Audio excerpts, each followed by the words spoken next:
교회의 권고와 징계에 대해서 우리가 말씀을 살펴봅니다. 가정에서도 항상 자녀들이 잘할 수만 없고 칭찬받는 일이 있으면 교정하고 잘못된 일을 잡아줘야 될 그런 일들이 생깁니다. 교회가 하나님의 은혜와 평화의 공동체이긴 합니다만 교회에도 칭찬을 받을 만한 일이 많이 수행하고 일하는 성도님이 있는 반면에 죄짓고 불의해서 교회에 누를 끼치는 그러한 일들이 있습니다. 그런데 그것이 자기 개인적으로 죄를 지어서 교회 공동체에 드러나지 않으면야 그걸 어찌 알겠습니까? 그건 하나님과의 관계가 되죠. 그러나 드러난 일이 있을 때는 그거에 대해서 적절히 교회가 권고해야 되고 그 권고에 따라서 경중에 따라서 징계가 또한 필요하다. 잘한 사람에게는 상을 주고 못한 사람에게는 국가에서도 벌금을 내리고 또 여러 가지 금고나 징역형이나 각종 그와 같은 징계를 내리고 그 사람을 격리시키는 것처럼 교회 안에서도 일정한 그와 같은 징계가 필요하다는 것입니다. 먼저 1장부터 4장까지 우리는 고린도 교회가 바울파, 아볼로파, 게바파, 그리스도파 분파로 나누어져서 서로 물고 찢고 싸우는 그것을 사도 바울이 권고하고 너희가 성령 안에서 화목하고 서로 이해하고 힘을 합해서 살아가라고 권고했습니다. 그런데 5장에서는 교회 안에 음행 사건이 이루어졌는데 단순한 음란방탕한 사건이 아니고 그 아버지의 아내를 취한 사건이 발생을 했습니다. 문자 그대로 하면 그 아버지의 여자입니다. 그래서 그것은 아마도 그 아버지가 연세가 많아서 또 다른 아내를 취했는데 정식 그런 계모의 어머니였거나 아니면 첩일 수도 있습니다. 어쨌든 간에 그 아버지 여자가 있었는데 그 아버지가 돌아가셨어요. 이제 연세가 많아서 젊은 사람을 취했으니까 돌아가셨고 그 이제 계모라고 하기에는 좀 그렇습니다만 어쨌든 그런 아버지의 아내가 남아있는데 그 아들이 그 아내를 취하는 것입니다. 고대 세계에서 그런 것들이 전혀 없는 것은 아닙니다. 다윗이 나이가 많아서 혼자 누워도 따뜻하지를 않아요. 옛날에는 그야말로 보온 이불도 없고 밑에 전기장판도 없고 그러니까 다윗이 추운 거예요. 그래서 할 수 없이 따뜻한 난로 대신에 아비삭이라는 젊은 여자를 하나 맞아들여서 같이 자게 했는데 어쨌든 다윗은 실질적으로 동침은 하지 않았지만 어쨌든 부부죠. 그래서 아버지의 아내가 됐어요. 그런데 다윗은 죽고 그 사이에 이제 왕자들 사이에 구테타가 일어나고 난이 일어났지만 솔로몬이 진압하고 왕이 됐어요. 그런데 어느 날 솔로몬의 어머니 밧세바가 찾아와서 솔로몬의 형인 아도니아가 구테타에 실패하고 스스로 왕이 되어서 기름 부었는데 다윗이 인정을 안 하고 솔로몬이 왕이 된 것이죠. 그러므로 아도니아는 왕에 대한 야심이 여전히 남아있는 것으로 생각했는데 아버지의 그와 같은 동료연 아비삭을 구한다는 그것도 솔로몬이 거절하기 어려운 친어머니 밧세바를 통해서 그 일을 이제 청원을 올린 거예요. 그때 솔로몬이 대단히 화가 났습니다. 그래서 열왕기상 2장 22절에 보면 솔로몬 왕이 그의 어머니에게 대답하여 이르되 어찌하여 아도니아를 위하여 수넴 여자 아비삭을 구하시나이까? 그는 나의 형이오니 그를 위하여 왕권도 구하옵소서. 그뿐 아니라 제사장 아비아달과 스루의 아들 요압을 위해서도 구하옵소서 하고 이 다 아도니아에 속한 모반자들입니다. 어느 면으로는 다 죽여야 되는데 사실 차마 죽이지 못하고 자기 형이고 또 제사장이었고 그러니까 그냥 살려둔 거예요. 그런데 이 모든 사람을 복권시키고 사멸하는 것과 마찬가지고 그러면 저보고 왕권도 형에게 물려주라는 거나 마찬가지예요. 왜 그렇습니까? 그것은 고대 세계에 새로운 왕이 등장하면 이전 왕실의 후궁, 하렘이라고 하는데 그 하렘을 다 소유합니다. 그래서 고대 세계에는 좀 그런 아내나 그와 같은 후궁들이 일종의 재산과 같은 그런 역할을 좀 하게 됐어요. 그래서 많은 여종이나 그런 아내를 갖는 것은 사실 재산인 거예요. 그래서 그것을 물려받는 것입니다. 마치 금은 보석을 물려받듯이. 그러니까 다윗의 그런 동료인 그 아비삭을 아도니아가 취한다는 것은 다윗의 후궁을 저희가 취하는 것이고 따라서 왕권에 대한 야심을 드러낸 것이다. 솔로몬이 그것으로 인하여 진노해서 결국 아도니아가 죽고 맙니다. 그래서 이러한 일들이 이제 고대 세계에는 있기 때문에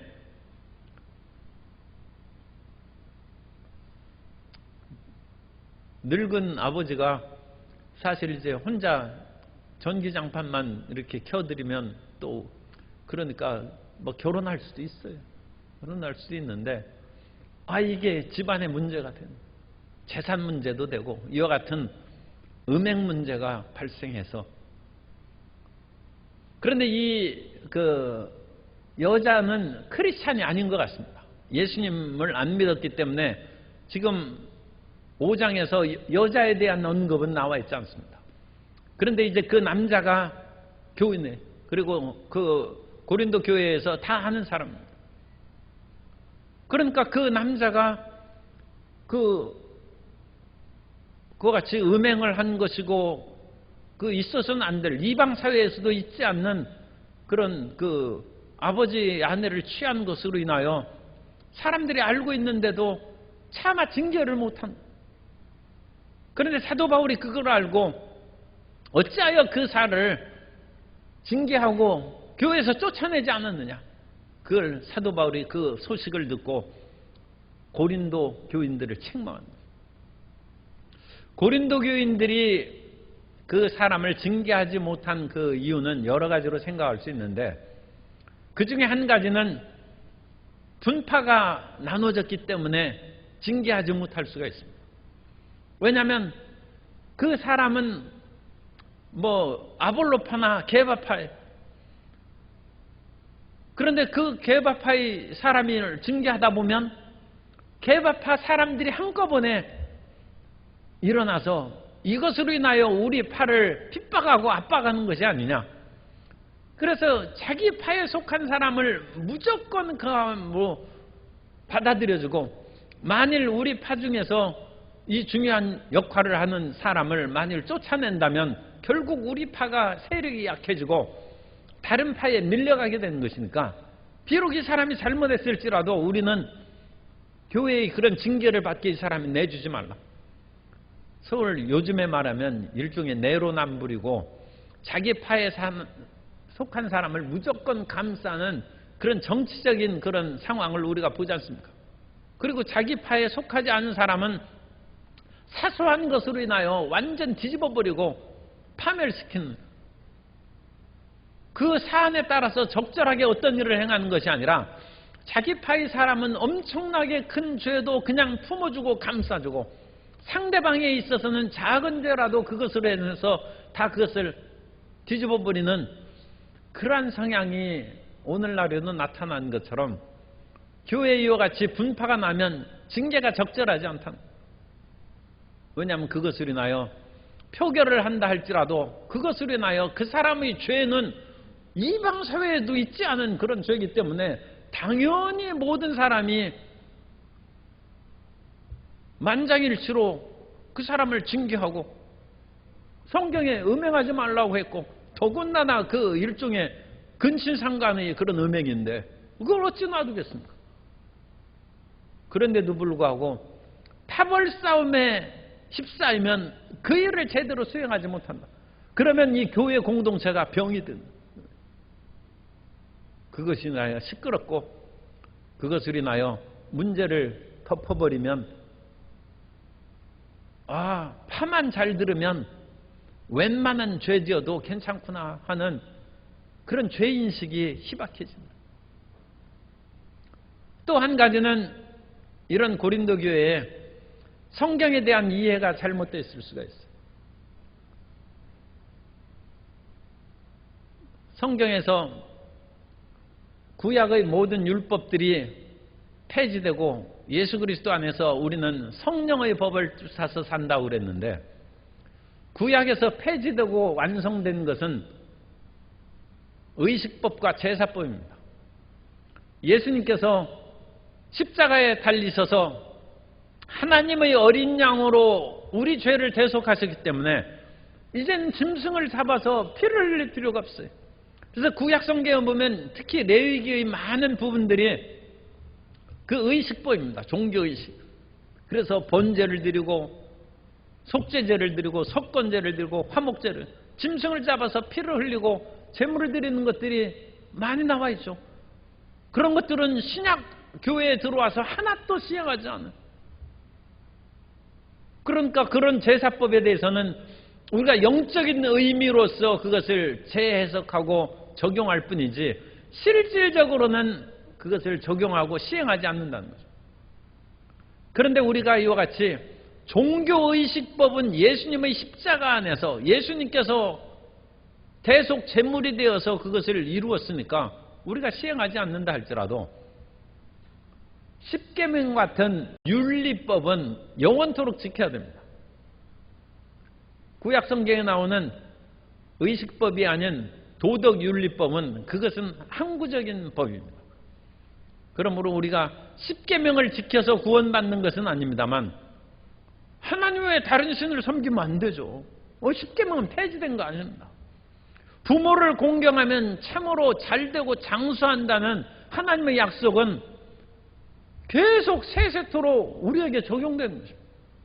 그러므로 당연히 효도를 행하라는 것이죠. 그리고 초대교회 때 과부나 그런 분들, 나이 든 분이 많이 있는데 그 자손은 그런 나이 들고 어려운 사람들을 교회에서 도와주려느니 그렇게 구하지 말고 자식들 효도하라는 거예요. 왜 성경을 가르칩니다. 그러므로 이와 같은 도덕윤리에 관해서는 폐지가 안 된 것을 우리가 기억을 해야 됩니다. 의식법의 폐지에 대해서는 히브리서 9장 13절 이하에 보면 염소와 황소의 피와 및 암송아지의 죄를 부정한 자에게 뿌려 그 육체를 정결하게 하여 거룩하게 하거든. 이게 구약의 제사법, 의식법의 중요한 것이죠. 하물며 영원하신 성령으로 말미암아 흠없는 자기를 하나님께 드린 그리스도의 피가 어찌 너희 양심을 죽은 행실에서 깨끗하게 하고 살아계신 하나님을 섬기게 하지 못하겠느냐. 그러므로 우리는 예수님의 보혈로 씻음을 받았기 때문에 짐승을 잡아서 피를 흘릴 필요가 없다는 것입니다. 그러므로 짐승을 잡아 피를 흘리는 구약의 모든 제사법은 예수님의 십자가로 완성되었고 그 율법은 폐지된 것입니다. 폐지됐다고 그거 하는 것이 좀 그러면 어쨌든 예수 십자가로 완성됐다는 말을 더 많이 사용하는 것입니다. 완성이 됐어요. 그러므로 우리가 죄 짓고 불의하고 우리 죄를 누가 씻을까 하고 마음이 답답할 때 마귀가 와서 너는 죄 짓고 불의한 즉 이 세상에서 재앙과 저주를 받는 것이 마땅하다고 참소를 할 때도 그렇지 않다. 내가 비록 죄 짓고 불의할지라도 나를 위하여 죽으신 예수 그리스도의 십자가의 피가 나를 깨끗하게 한다. 마귀야 물러가라. 귀신아 떠나가. 그건 예수님의 대속의 피를 의지하는 것입니다. 그러나 십계명에 있어서는 우리가 그것을 지키고 따르는 것이 당연하다는 것입니다. 신명기 5장 10절에 보면 신명기 5장은 십계명을 기록한 그 부분입니다. 나를 사랑하고 내 계명을 지키는 자에게는 천대까지 은혜를 베푸느니라. 천대는 한 세대를 보통 25년으로 잡으면 2500년 아니죠. 1000 곱하기 25는 25,000년. 25,000년, 25,000년. 모세는 지금 겨우 3,000년 전 사람입니다. 아직 25,000년 지나려면 아직 멀었어요. 주님께서 이 계명을 지키는 그 모든 사람은 천대까지 복을, 뿐만 아니라 신명기 5장 29절에 하나님의 그 율법을 주신 후에 신명기 5장 29절에 다만 그들이 항상 이 같은 마음을 품어, 하나님의 율법을 경외하는 그 마음입니다. 나를 경외하며 내 모든 명령을 지켜서 그들과 그 자손이 영원히 복받기를 원하노라. 계명을 지키는 것은 영원히 복받는 거예요. 그래서 하나님의 윤리 도덕법을 어기는 사람은 그것은 하나님의 복을 받지 못하고, 그 사람이 예수 그리스도의 십자가를 의지해서 죄 용서를 받기는 할지라도 하나님의 풍성한 복을 받으려면 하나님의 법을 지키고 부모를 공경하고 살인하지 말고 간음하지 말고 도둑질하지 말고 거짓 증거하지 말고 그와 같이 탐욕을 갖지 않는 올바른 생활을 해야 하나님의 풍성한 복이 임하는 것입니다. 그러므로 이와 같이 일반적인 음행도 아니고 집안에서 일어난 그와 같은 아주 특별한 그런 음행 사건을 가진 사람은 더 이상 교회 공동체에서 받아들이지 말고 쫓아내라는 것입니다. 2절에 보면 그리하고도 너희가 어찌 교만하여져서, 그래서 자기들의 그런 분쟁 가운데 파벌로 인해서 교만한 마음을 갖고 또 성경에 대한 잘못된 지식의 그런 자랑으로 교만하고 또 자기들은 모든 사람들을 이해하고 용납하고 받아들인다는 거짓된 사랑의 교만, 무조건 사랑하는 것이 진짜 사랑이 아닙니다. 하나님의 사랑은 의로운 사랑입니다. 그러므로 하나님께서 우리를 사랑하실지라도 하나님이 세상을 이처럼 사랑하사 독생자를 주셔서 십자가에 못 박혀 피 흘리는 대가를 치르신 후에 우리를 구원하셨다. 하나님의 사랑은 공의로운 사랑입니다.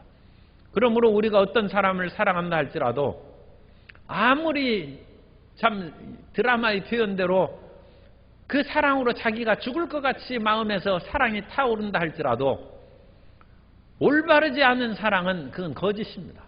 그건 마귀의 불꽃이 타오르는 것이지 하나님의 사랑이 아닙니다.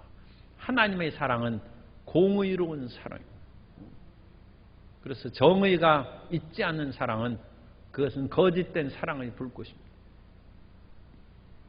그래서 이와 같이 무조건 사랑과 관용으로 우리는 모든 사람을 받아들이고 한 사람도 쫓아내지 아니하고 우리는 다 받아들인다. 그런 교만, 그런 오히려 이와 같은 여러 가지 그런 교만한 마음으로 통한이 여기지 아니하고 그 일을 행한 자를 너희 중에 쫓아내지 아니하여. 교회에서 쫓아낸 출교입니다. 출교하라는, 교회 못 오게 하라는. 오늘날에는 교회에서 쫓아내면 다른 교회 가죠. 그러나 우리가 사도신경에서 거룩한 공회와 성도가 서로 교통하는 것과 신앙 고백을 하는데, 이 거룩한 공회라고 하는 것을 잘 이해를 못해.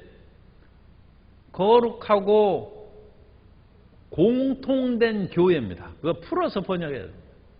그래서 그것을 풀어서 해석하면 거룩하고 보편적인 교회입니다.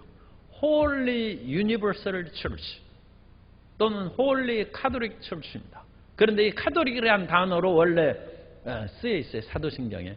그래서 카톨릭이라는 것이 지금 그 개신교하고 카톨릭하는 그런 분파로 오해될 수 있기 때문에 그 단어를 굳이 안 쓰려고 해서 그 번역의 어려움을 갖고 있는데, 우리가 사도신경에서 매일 고백하는 것은 교회는 거룩하고 보편적인 교회입니다. 그러므로 이 거룩하고 보편적인 그런 교회 안에서 어떤 징계를 하면 모든 교회가 받아들여야 돼요.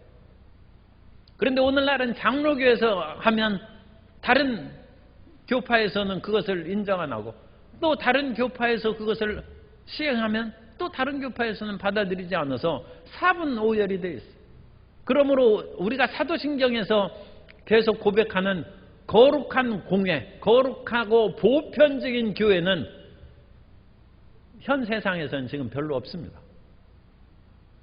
그래서 그런 보편적인 우주적인 교회는 이상적인 교회의 형태로 우리 마음속에만 있는 것이지 실질적으로는 이 교회의 마음대로 저 교회의 마음대로 막 그렇게 그런 것들이 세상의 올바른 빛과 소금의 역할을 하지 못하는 한계를 이제 노출합니다. 그런데 이 초대교회 사도 바울이 있을 당시만 해도 이건 거룩한 보편적인 교회입니다. 거룩한 공예입니다. 그러므로 고린도 교회에서 쫓아내면 어떤 교회도 못 갑니다. 어떤 교회에서도 그 사람 받아들이지 않습니다. 어떤 교회에서도 그 사람에게 성찬 주지 않습니다.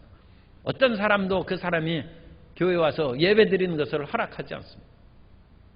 그게 출교당. 그럼 그 사람은 교회 예배 드리고 싶어도 예배 드리지 못하고 이제 통곡하고 죄를 회개하고 잘 됐다 하고 세상 나가는 사람은 그 사람은 원래 그 버림받은 사람이고 교회 못 오게 하면 그건 심각한 것이죠. 여러분 무슨 비유를 해야 돼요? 슈퍼마켓 여러분 못 오게 금지시키면 뭐 먹고 사시겠습니까? 그럼 이 심각한 거야. 나는 물건 산 그런 모든 자격이 박탈당했어. 아니면 광주광역시 출입 금지 딱 내리면 이게 이 시내로 못 들어오는 거예요.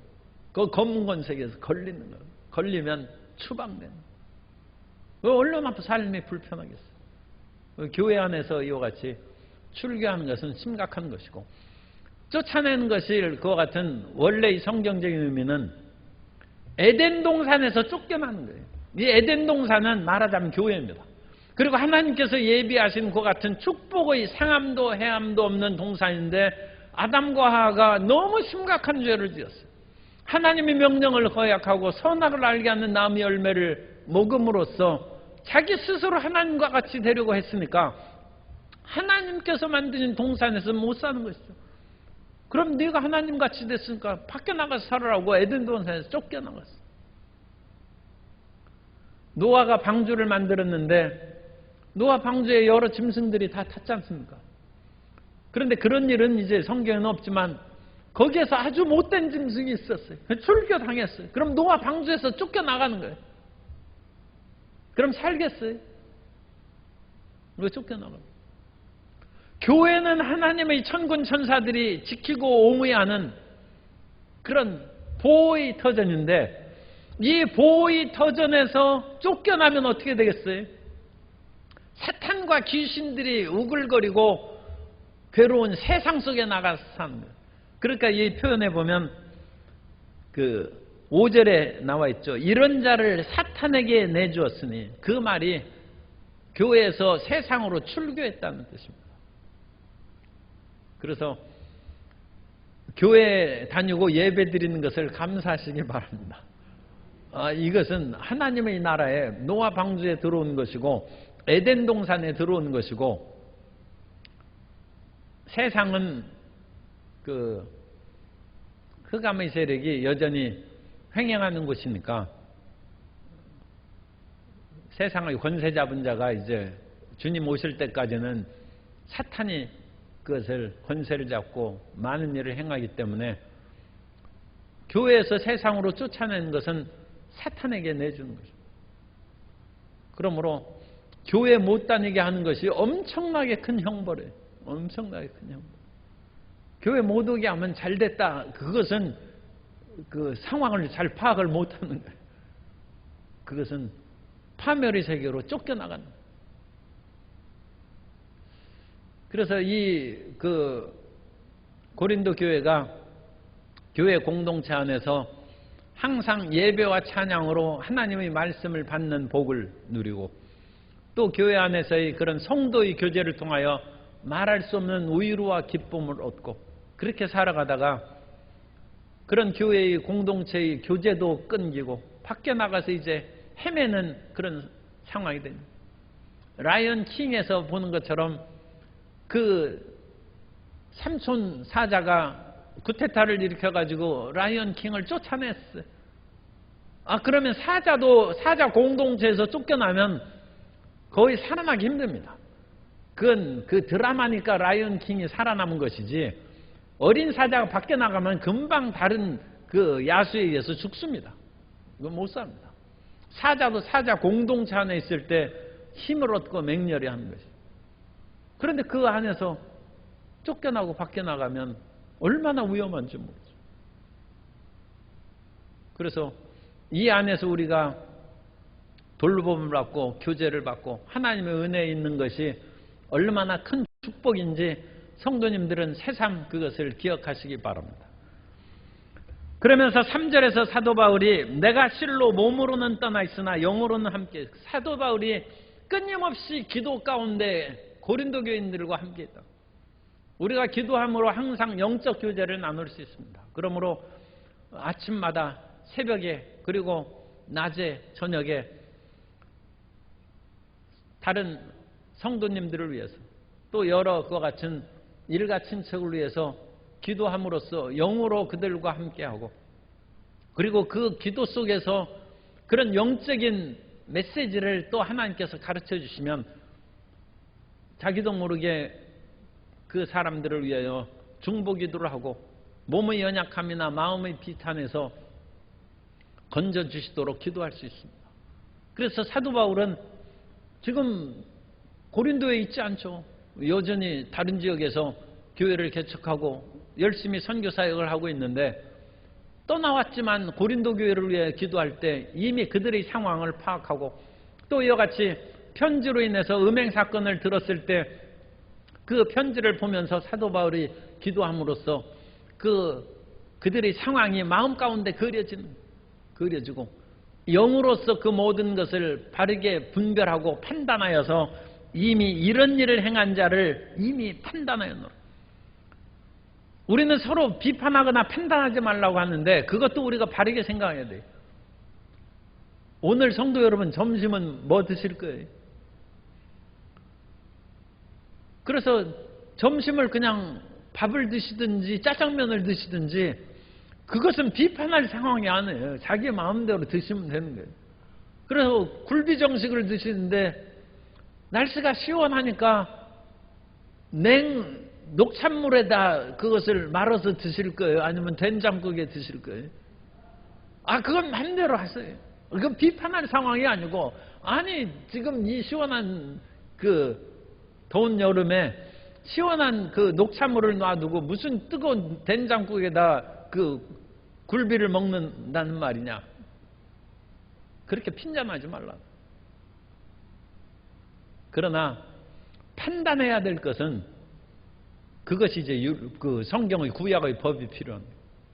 간음한 사람은 판단해야죠. 도둑질한 사람은 판단해야죠. 죄 지은 윤리 도덕법에 어긋난 것은 그것은 판단한 것. 그것은 내 자신의 그런 기준에 의해서 판단하는 것이 아니라 내 자신의 기준에 의해서 녹찬물에 마시거나 된장국을 먹는 것은 그건 자기 취향이에요. 그것은 판단거리가 안 돼. 그러나 성경에 간음하지 말라, 도둑질하지 말라는 그것은 하나님 말씀으로 그를 판단해요. 그래서 사도 바울은 그것을 이미 판단하였노라. 그러니까 우리가 판단해야 될 것이 무엇이고 안 해야 될 것이 무엇인지, 치약을 해서 양치질할 때 밑에서부터 짜든지 중간에서 짜든지 그것은 그냥 서로 이해하고 살면 돼요. 그거 가지고는 큰 문제 되지 않아요. 그거 가지고 절대 싸울 필요 없어요. 그러나 남의 치약 훔쳐오면 그건 판단해야죠. 왜 남의 치약 훔쳐와가지고 쓰느냐. 그건 판단해야죠. 그래서 사도 바울은 이런 행한 자를 이미 판단하였노라. 그리고 판단의 권위가 있어요. 사도 바울이 판단한 그 권위는 4절 주 예수의 이름으로 너희가 내 영과 함께 모여서 우리 주 예수의 능력으로 이런 자를 사탄에게 내주었다. 이런 자를 사탄에게 내주고 곧 세상으로 교회에서 쫓아냈다는 거예요. 무슨 권위로, 무슨 권세로 그 일을 행하나요? 주 예수 이름으로 모인 그곳은 그 권세가 있습니다. 우리 스스로의 그런 권세로 쫓아내는 것이 아니라 교회는 예수 그리스도의 몸이요 너희 두세 사람이 내 이름으로 모이는 것은 나도 그들 가운데 있다는 예수님께서 교회 공동체에 함께 있습니다. 그러므로 교회 공동체에서 주 예수 이름으로 당회가 모이고 주 예수 이름으로 재직회의가 모이고 주 예수 이름으로 공동회가 모여서 결정한 것은 예수님의 권위로 결정한 것입니다. 그것을 거부하는 것은 예수님의 권위를 거부하는 것입니다. 그것은 심판받는 것입니다.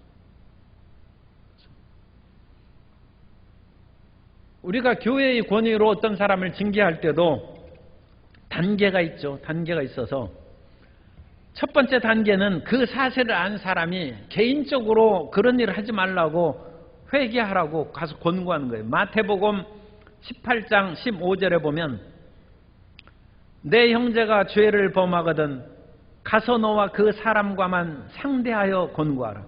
은밀한 죄니까 일단 그 사람과 상대하여 권고하라. 만일 들으면 내가 내 형제를 얻은 것이요.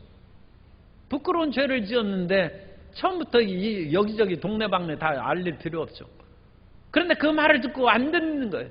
그러면 다음 2단계는 마태복음 18장 16절 만일 듣지 않거든 한두 사람을 데리고 가서 두세 증인의 입으로 말마다 확증하게 하라. 어떤 그런 사건에 있어서는 두세 사람의 증인이 있어야 돼요. 혼자 권면했을 때 잘 들으면 그야말로 덮어주고 회개해서 그 사람이 용서받고 치료받을 수 있는데 안 듣는다는. 그럼 두세 사람이 함께 가서 너 이런 일을 했지 하는 그것을 확증하라는. 그럼 그 사람이 반성을 해야죠. 그런데 너희 두세 사람이 나를 협박하느냐 위협하느냐 하고 오히려 큰 소리치고 난리치고 그러면 세 번째는 교회 이름으로 마태복음 18장 17절 만일 그들의 말도 듣지 않거든 교회에 말하고 그러면 교회에 그때 가서 얘기하라. 교회에 말하고 교회의 말도 듣지 않거든 이방인과 세례와 같이 여기라. 교회의 말을 듣지 않으면 이건 출교하라. 그건 이방인이요. 밖에 있는 사람이고 전혀 죄진 그런 세리처럼 그 사람은 이제 상관없는 사람. 그러므로 교회 안에서의 그 따뜻한 성도의 교제라든지 교회 안에서 같이 예배를 보고 찬양 드리고 기도하고 그런 것은 금지. 그런데 그 사람이 세상에서는 여전히 사는가? 우리가 세상에 나가 살 때 안 믿는 사람 많이 있지 않습니까? 세상에 안 믿는 사람하고 우리 약수 안 합니까? 그 사람하고도 친절하게 얘기도 하고 길을 모르면 가르쳐주고 그러죠. 그러니까 교회에서 쫓겨난 사람도 세상에서 만날 때에는 원수같이 대할 필요는 없어요. 그 사람이 길을 물으면 얘기해주고 대답할 필요는 있어요. 그러나 교회 안에서의 그와 같은 교제와 교회 소식을 전한다든지 뭐 그런 것은 출교당한 사람이니까 할 필요 없죠. 어떤 사람이 성찬 예배를 드리는데 타지에 갔다 어떤 그 일이 있어가지고 성찬에 참여를 못했어요. 그런 사람을 위해서는 교회의 허락을 받고 그 성찬에 오늘 8월 첫 성찬에 참여를 못했으니까 이 성찬의 축복한 그 떡과 잔을 가지고 밖에서 인터넷으로 예배드리더라도 오면 그 성찬을 전해주도록 하겠습니다 해서 교회 공동체를 허락을 받았으면 그걸 들고 가서 성찬을 줄 수 있어요. 그런데 그 성찬을 밖에 나가서 주는 그런 경우에 있어서도 출교당한 사람은 못 준다. 그 사람은 성찬의 은혜에서 벗어난 사람이니까 그 사람 몰래 갖다 주고 그러면 안 돼. 아무리 친하고 예전에 친했다 할지라도 교회의 법을 어겨서 쫓겨났는데 그 사람을 그렇게 그건 주면 안 돼. 그래서 교회의 그런 은혜와 축복 가운데에서는 그것이 끊어진 거예요. 그런데 그 사람이 길을 모르면 가르쳐주고 피곤하면 원수한테도 물을 주는데 그럼 물도 사다 주고 그럴 수 있는 것이죠. 그래서 우리가 이 징계에 대해서 명확한 이해를 하고 그거에 대해서 이 세상 사람들에게 대할 방법과 교인들과의 그런 대할 방법을 우리가 바르게 찾으면 교회가 건전하게 같이 성장하고 발전하고, 또 교회에서 죄 지으면 사람들이 부끄러움을 알고 두려움을 알고, 교회에서 죄 짓고 불의하고 그런 음행방탕하고 도둑질했는데도 불구하고 고린도 교인들처럼 그 뻔뻔하게 여기에서 오히려 교만하여져서 어찌하여 통한이 여기지 아니하고, 이 교회 뭐 없으면 내가 다른 교회 뭐 갈 데가 없나? 그것은 그야말로 큰 교만입니다. 큰 교만이고 통한이 여기지 않는다. 그런 것들이 이제 드러나면 교회에서는 당연히 같이 징계 절차를 밟아서 권고나 근신 여러 가지 한 달간 성찬 금지라든지, 한 달간 뭐 그런 것은 없습니다만 한 달간 서서 예배 드리라고 그거 같이. 왜냐하면 학교 다닐 때 그 시끄럽고 그러면 너 뒤에 가서 손 들고 서 있어. 그러니까 그렇게 교회에서 시끄럽게 한 사람은 저 뒤에 손 들고 이렇게 예배 드려야 돼. 남이 보면 손 들고 찬양하는 줄 아니까 큰 문제는 없어요. 그러나 그건 손 들고 벌 받는. 그러나 치명적인 이와 같이 음행 사건이 있을 경우에는 이것은 출교시킵니다. 그리고 출교에서 육신은 멸한다는, 그 육신이 멸한다는 것은 교회 밖의 그런 생활을 함으로써 육신이 고달프다는 얘기입니다. 육신이 고달프지만 그 고달픈 잘됐다 싶은 사람은 그건 큰 문제고, 이제 교회 못 다님으로써 그 피골이 상접하는 거예요. 그래야죠. 교회 안에 그런 죄를 절대 지으면 안 되지만, 혹시라도 뭐 잘못해서 너 한 달간 교회 못 온다 하면 교회에서 한 달간 못 오고 밖에서 살 때는 너무 교회가 그리워서 살이 빠지고 피골이 상접해야 돼. 그러니까 육신이 멸하는 거예요. 그 육신이 멸하는 대신 그 속에 교회를 사모하고 하나님에 대한 열망이 마음속에 살아오는, 그것이 영이 사는 거예요. 사도 바울이 여기에서는 그 비유입니다.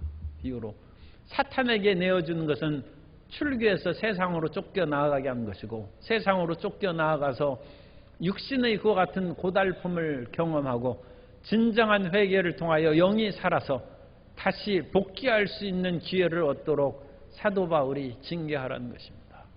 그래서 이와 같은 교회의 권징이, 권고와 징계가 올바르게 세워지는 우리 교회 되도록 기도하시고, 한국교회가 이와 같은 권징이 바르게 서야 사회의 소금과 빛의 역할을 감당할 수 있습니다.